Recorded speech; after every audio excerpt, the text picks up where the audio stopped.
got so motherfucking design on right now.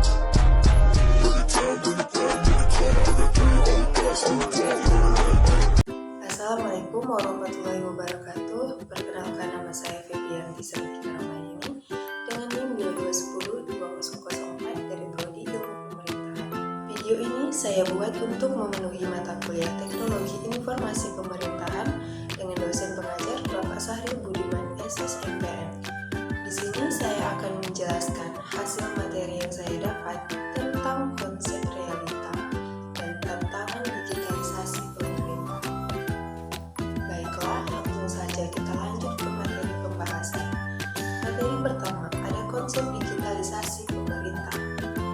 Digitalisasi pemerintah adalah proses transformasi dari sistem manual ke sistem digital.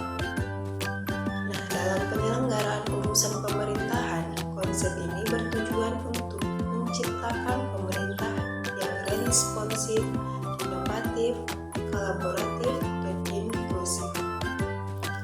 Digitalisasi pemerintah juga merupakan bagian tak terpisahkan dari pembangunan ekosistem digital. Pemerintah Indonesia telah mengeluarkan Peraturan Presiden Nomor 95 Tahun 2018 tentang Sistem Pemerintahan Berbasis Elektronik untuk mengatur proses digitalisasi layanan publik. Nah, salah satu tujuan dari digitalisasi pemerintah adalah untuk meningkatkan pelayanan publik agar lebih cepat, mudah, murah, dan transparan. Untuk mewujudkan hal tersebut diperlukan layanan teknologi yang handal terintegrasi berkelanjutan, termasuk infrastruktur jaringan, perangkat keras dan lunak, dan aplikasi dan serta sumber daya manusia.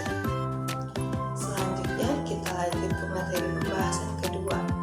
Di situ ada realita digitalisasi pemerintah. Pada era globalisasi seperti saat ini, tidak heran apabila kemajuan teknologi informasi dan komunikasi dapat menjanjikan efisiensi dan kecepatan penyampaian informasi, keterjangkauan, dan transparansi, tidak terkecuali pada pemerintahan. Dan terlebih dalam era otonomi daerah saat ini perlu untuk mewujudkan pemerintahan yang baik atau bisa disebut dengan good governance. Nah, dengan menggunakan teknologi informasi dan komunikasi atau bisa disebut e-government, melalui e-government pula peningkatan pelayanan publik dapat terwujud. Birokrasi pemerintah dapat mengembangkan penggunaan teknologi informasi dan komunikasi dalam pelaksanaan kegiatan pemerintahan dan juga bisa mempermudah interaksi dengan masyarakat dan mendorong akuntabilitas serta transparansi penyelenggara pelayanan publik. Sistem pemerintahan berbasis elektronik yang selanjutnya disingkat SPBE adalah penyelenggaraan pemerintah yang memanfaatkan teknologi informasi dan komunikasi untuk memberikan layanan kepada pengguna SPBE. Nah, sebelum lahir Peraturan Presiden Republik Indonesia Nomor 95 Tahun 2018 tentang Sistem Pemerintahan Berbasis Elektronik atau bisa disebut SPBE, dikenal dengan istilah e-governance atau electronic governance. Jadi, pentingnya SPBE salah satunya didasari atas kebutuhan pemerintah yang transparan dan tuntutan akan perubahan zaman yang semakin maju. Nah, e-government ini juga diperuntukkan ke dalam pemerintah yang menggunakan teknologi, khususnya aplikasi internet berbasis web untuk meningkatkan akses dan delivery atau layanan pemerintah kepada masyarakat, partner bisnis, pegawai, dan pemerintah lainnya. Suatu proses reformasi di dalam cara pemerintah bekerja, berbagai informasi dan memberikan layanan kepada internal dan eksternal klien bagi keuntungan baik pemerintah, masyarakat, pemanfaatan teknologi informasi seperti Wide Area Network, Internet, World Wide Web, komputer oleh instansi pemerintah untuk menjangkau masyarakat. Dan juga bisnis dan cabang-cabang pemerintah lainnya untuk memperbaiki layanan kepada masyarakat, memperbaiki layanan kepada dunia bisnis dan industri, memberdayakan masyarakat melalui akses kepada pengetahuan dan informasi, dan juga membuat pemerintah bekerja lebih efisien dan efektif. Pada esensinya, e-government merupakan aplikasi teknologi informasi dan komunikasi, atau bisa disebut Information and Communication Technology atau IT, dalam administrasi publik. E-government dibangun sebagai upaya untuk merevitalisasi organisasi dan manajemen pemerintahan. Jadi hal ini dimaksudkan agar dapat melaksanakan tugas dan fungsinya secara prima dalam pengelolaan pelayanan publik. Penggunaan teknologi informasi dalam e-government dapat meningkatkan dalam tata kepemerintahan yang baik atau bisa disebut good governance, dan dapat memberikan pelayanan publik yang lebih cepat dan efisien. SPBE bersifat integratif antara pemerintah pusat dan daerah. Prinsip keterpaduan begitu penting untuk hadir. SPBE menghapus stigma terpisah-pisah yang selama ini identik dengan pelayanan birokrasi di Indonesia. Nah, dengan sistem ini seluruh instansi diwajibkan melakukan pelaporan satu pintu dan bersifat vertikal. Jadi salah satu sandungan yang dialami oleh sistem sebelum SPBE adalah masalah kesinambungan. Hal itu sangat mungkin disebabkan karena perbuatan, pengelolaan, dan perawatan sistem yang eksklusif di masing-masing instansi. Jadi dampaknya ada yang terawat tapi tidak sedikit pula yang terlantar. Hal ini akan menimbulkan kerugian yang besar, tidak hanya bagi aparatur, tetapi juga masyarakat, karena pelayanannya menjadi terganggu. Di sisi lain, karena masing-masing instansi membuat sendiri-sendiri sistem teknologi informasi tersebut, terjadilah pembengkakan anggaran. Nah, dengan SPBE yang bersifat terpusat dan lengkap, masalah kesinambungan yang kedepannya dapat menemukan titik terang.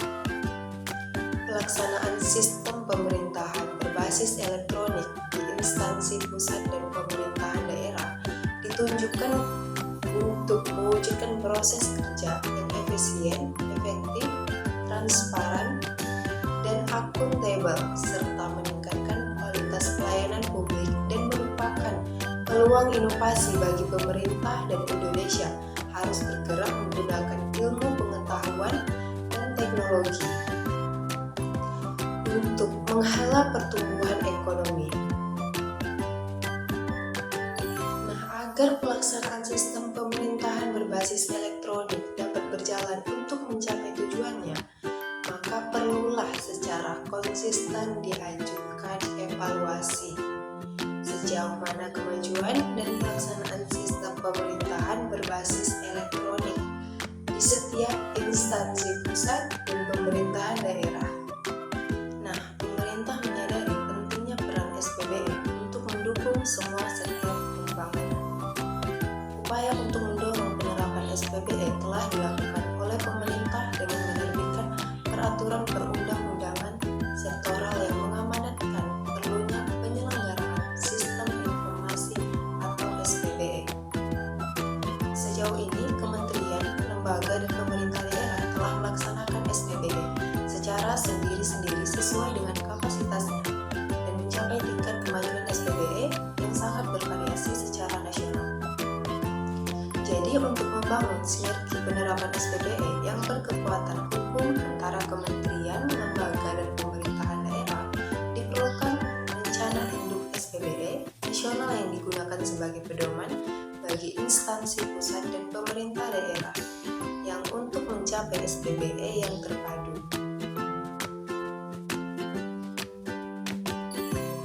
Rencana induk SPBE nasional disusun dengan memperhatikan arah kebijakan, strategi, dan inisiatif pada bidang tata kelola SPBE, layanan SPBE, TIK, dan SDM untuk mencapai tujuan strategis SPBE tahun 2018 sampai tahun 2025 dan tujuan pembangunan aparatur negara sebagaimana ditetapkan dalam RPJP nasional tahun 2005 sampai 2025 dan Grand Design Reformasi Birokrasi tahun 2010 sampai 2025. Selanjutnya kita lanjut ke materi ketiga, yaitu tantangan digitalisasi pemerintah. Masyarakat setiap waktu selalu menuntut pelayanan publik yang berkualitas dari birokrat, meskipun tuntutan tersebut sering tidak sesuai dengan harapan, karena secara empiris pelayanan publik yang terjadi selama ini bercirikan berbelit-belit, lambat, mahal, dan melelahkan. Nah, kecenderungan seperti itu terjadi karena masyarakat masih diposisikan sebagai pihak yang melayani, bukan dilayani. Reformasi pelayanan publik dengan mengembalikan dan mendudukkan pelayan dan dilayani ke pengertian yang sesungguhnya.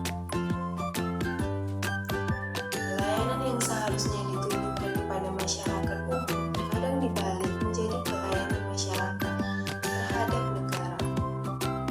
Meskipun negara berdiri sesungguhnya adalah untuk kepentingan masyarakat yang mendirikannya, birokrat sesungguhnya haruslah memberikan pelayanan terbaiknya kepada masyarakat.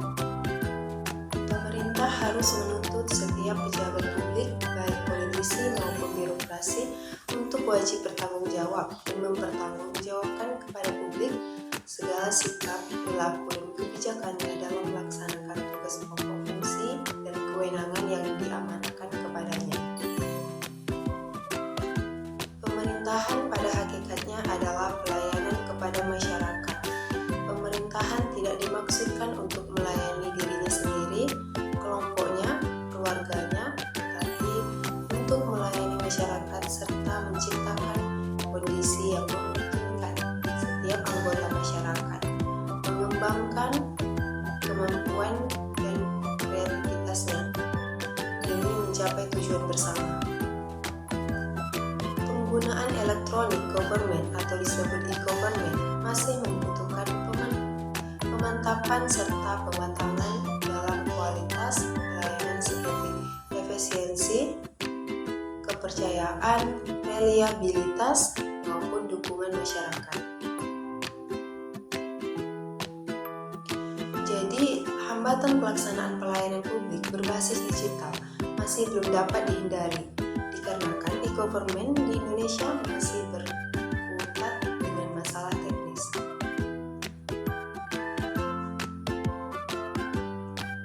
Implikasi dari penelitian ini dapat digunakan sebagai bahan pertimbangan dan masukan bagi pemerintah untuk meningkatkan kualitas dan inovasi pelayanan publik yang berbasis digital serta memperkuat dasar hukum bagi penyelenggaraannya. Pelayanan publik tentu menjadi kalimat yang kerap kali muncul bila membahas tentang ASN. Nah, hal ini memang sudah sewajarnya, mengingat negara hadir untuk dapat melayani dan mengatur setiap lini kehidupan masyarakat, dan ASN merupakan ujung tombak bagi negara untuk melaksanakannya. Jadi sebagai seorang ASN didasari bahwa pelaksanaan pelayanan publik diberikan dewasa ini memiliki cukup banyak tantangan.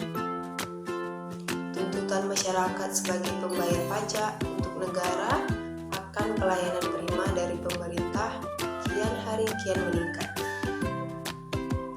Terlebih dengan perkembangan teknologi dan informasi seperti saat ini, di mana setiap bentuk pelayanan, baik maupun buruk, dapat dengan cepat terpublikasi dengan akses oleh banyak orang. Kendalaan pemerintah dalam melayani masyarakat selalu terpantau dan dikritisi dengan harapan akan terus dapat ditingkatkan.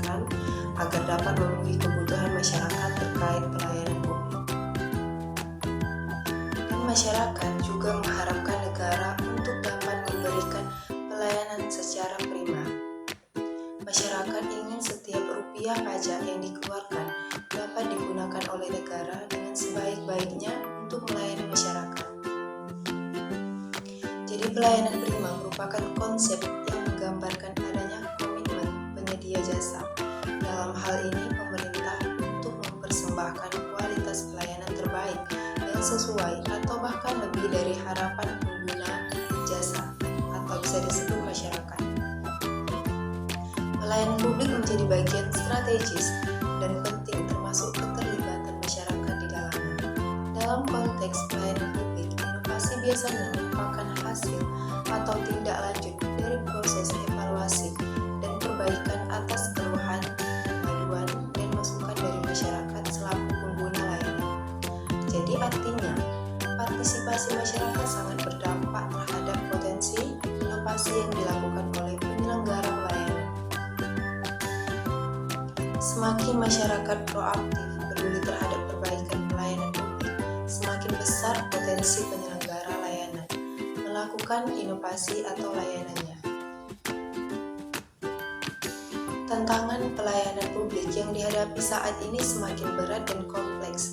Perlu adanya kebijakan-kebijakan, terobosan, dan inovatif dalam rangka mengatasi permasalahan dengan tetap berorientasi kepada pelayanan publik terbaik yang diberikan kepada masyarakat.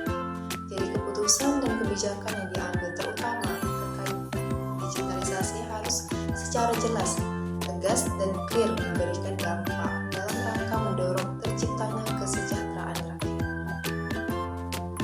Nah, untuk menindaklanjuti terselenggaranya proses pembangunan SPBE yang sejalan dengan prinsip tata pemerintah yang baik atau bisa disebut good governance, pemerintah dan pemerintah daerah berkewajiban untuk mengembangkan dan memanfaatkan kemajuan teknologi informasi untuk meningkatkan kemampuan mengelola pelayanan administrasi, pemerintahan ataupun pelayanan publik dan menyalurkan informasi kepada masyarakat terkait pelayanan publik.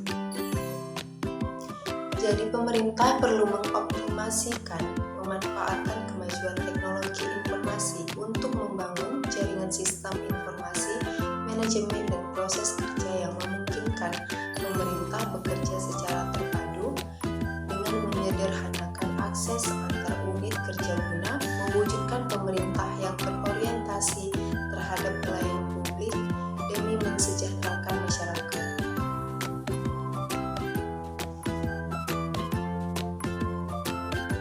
Dan negara juga harus lebih dekat dengan masyarakat dan mampu memberikan kenyamanan dan merangsang masyarakat lebih inovatif, kreatif, produktif, serta mampu memberikan kontribusi nyata bagi pembangunan nasional.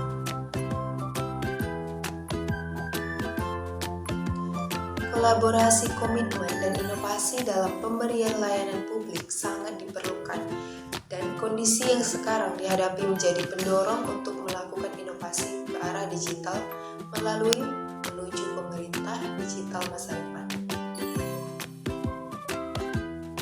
Nah, jadi dari materi yang sudah saya jelaskan, maka dapat disimpulkan, dalam era globalisasi ini, digitalisasi pemerintah menjadi sebuah konsep yang bertujuan untuk menciptakan pemerintah yang responsif, inovatif, kolaboratif, dan inklusif. Jadi salah satu tujuan dari digitalisasi pemerintahan adalah untuk meningkatkan pelayanan publik agar lebih cepat, mudah, murah, dan transparan. Namun terdapat tantangan dalam implementasi digitalisasi pemerintah seperti kompleksitas teknis, kebutuhan akan inovasi, keterlibatan masyarakat, dan kebijakan yang jelas dan berdampak positif. Oleh karena itu, kolaborasi, komitmen, dan inovasi dalam pemberian layanan publik sangat diperlukan, dan kondisi yang sekarang dihadapi menjadi pendorong untuk melakukan inovasi ke arah digital melayani menuju pemerintah digital masa depan. Nah, negara harus lebih dekat dengan masyarakat dan mampu memberikan kenyamanan serta merangsang masyarakat